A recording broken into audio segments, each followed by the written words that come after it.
I'm Olivia Carter, 38 years old, and today I watched my sister-in-law, Vanessa, sit behind her oversized mahogany desk, her perfectly manicured fingers tapping against the polished surface as she delivered her verdict. She's simply not good enough, Olivia. My studio has a reputation to maintain. The late afternoon sun streaming through the office window caught the diamond tennis bracelet I'd heard her bragging about, a small gift she bought herself with the studio's success. Sienna has been dancing here for 6 years, I said, fighting to keep my voice steady. She practices more than any other student. You've seen her dedication. Vanessa's lips curved into that condescending smile I had grown to despise. Dedication doesn't equal talent. The winter recital is our biggest event of the year. I can't have her mediocre performance bringing down the whole show. My hands clenched in my lap as I thought about Sienna, my 12-year-old daughter, waiting in the car outside. Vanessa had insisted this be an adults-only conversation.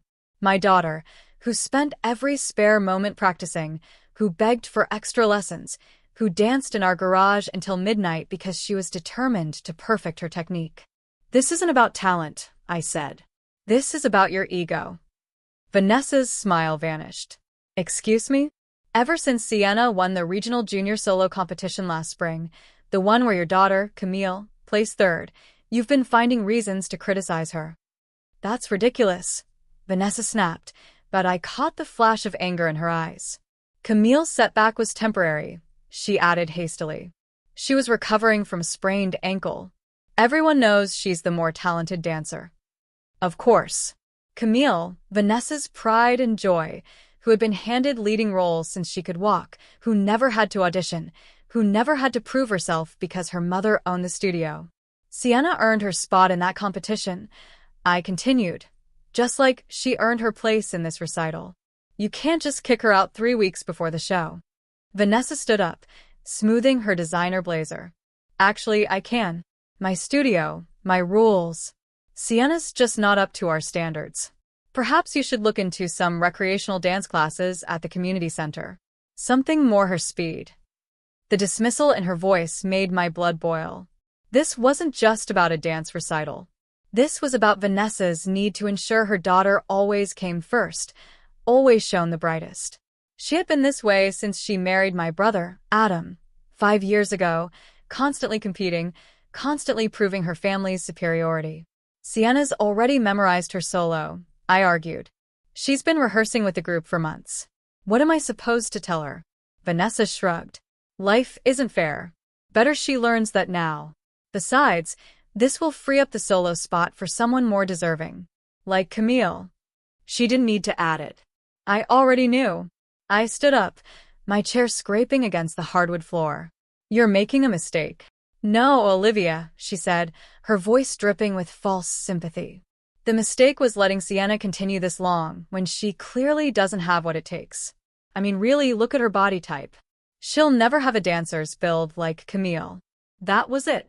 I had sat through years of Vanessa's subtle digs, her backhanded compliments, her constant undermining of Sienna's confidence.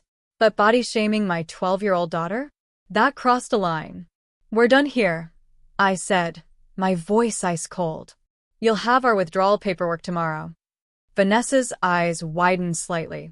Clearly, she hadn't expected me to pull Sienna from the studio entirely. Don't be hasty. Sienna can still take regular classes. She's just not recital material. Save it. I cut her off. You've made your position clear. But remember this moment, Vanessa. Remember exactly what you did and why. As I turned to leave, she called after me. She'll never make it as a dancer, Olivia. You're only setting her up for disappointment. I closed the door on her words and walked through the studio's lobby, past the walls lined with photos of past performances. Sienna was in many of them, always in the back row, always in supporting roles, while Camille dominated the center spots. How had I not seen it sooner? When I reached the car, Sienna looked up, her face hopeful. She had her long brown hair pulled into her signature neat bun, wearing her favorite practice leotard. Always ready to rehearse. What did Vanessa say? Can I still do my solo? I took a deep breath, sliding into the driver's seat. No, honey. She doesn't think it's the right time. Sienna's face fell, but she quickly tried to hide it. Oh, okay. Maybe next time. Actually, I said, starting the car. We're leaving Vanessa's studio. What? But Mom, all my friends are here. I know, sweetheart. But sometimes we need to make hard choices. Trust me, this is for the best. As we drove home, Sienna fell silent, staring out the window. I could almost see her dreams crumbling, and it broke my heart. But I also knew my daughter. Beneath her quiet exterior was a determination that Vanessa had completely underestimated. What my dear sister-in-law didn't know was that I had already been in talks with a different instructor, Madame Dubois, a retired principal dancer who taught advanced students privately. I had seen her watching Sienna at competitions, had noticed her thoughtful expression. Last week, she had approached me about private lessons. Your daughter has something special, she had said. Raw talent is common. Dedication like hers is rare.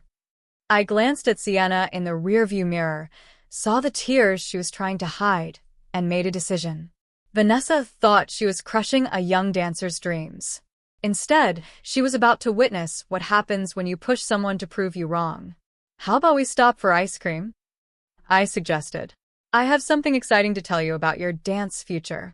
Sienna met my eyes in the mirror, a spark of hope returning. She had no idea what was coming. But I did.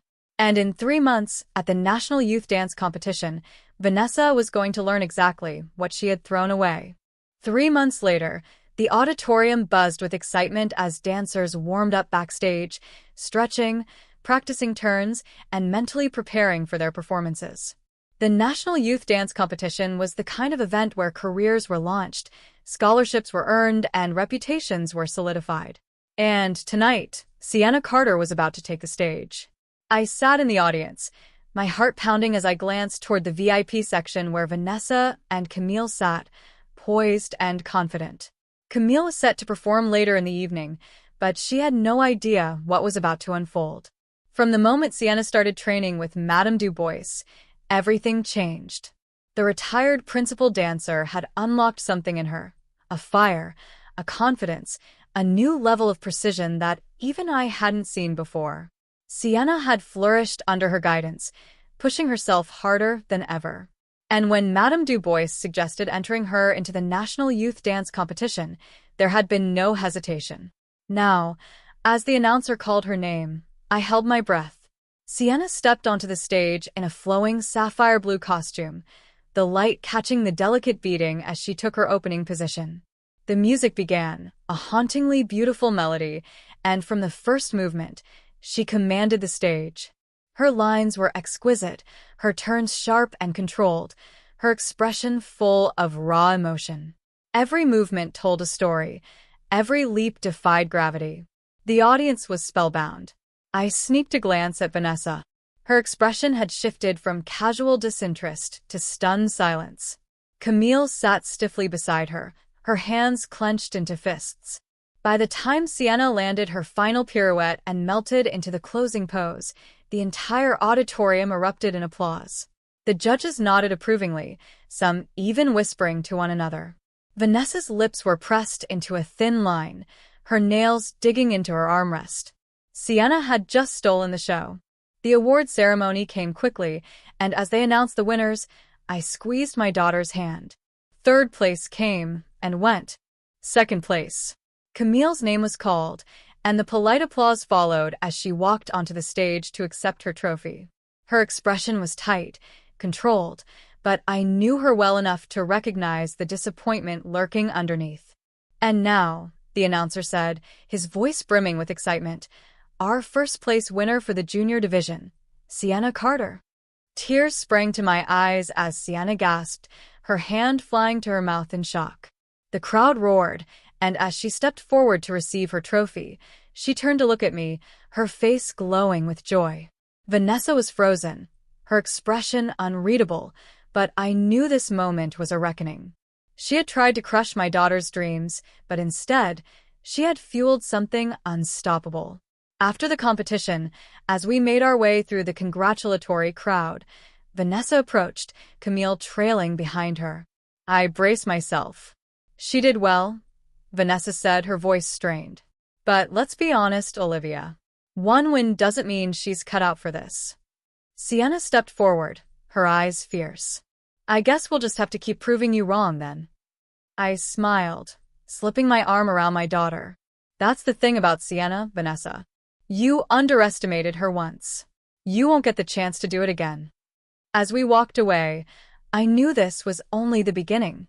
Sienna's journey was far from over, but one thing was certain. She was destined to shine, with or without Vanessa's approval. And I couldn't wait to see her light up the stage again.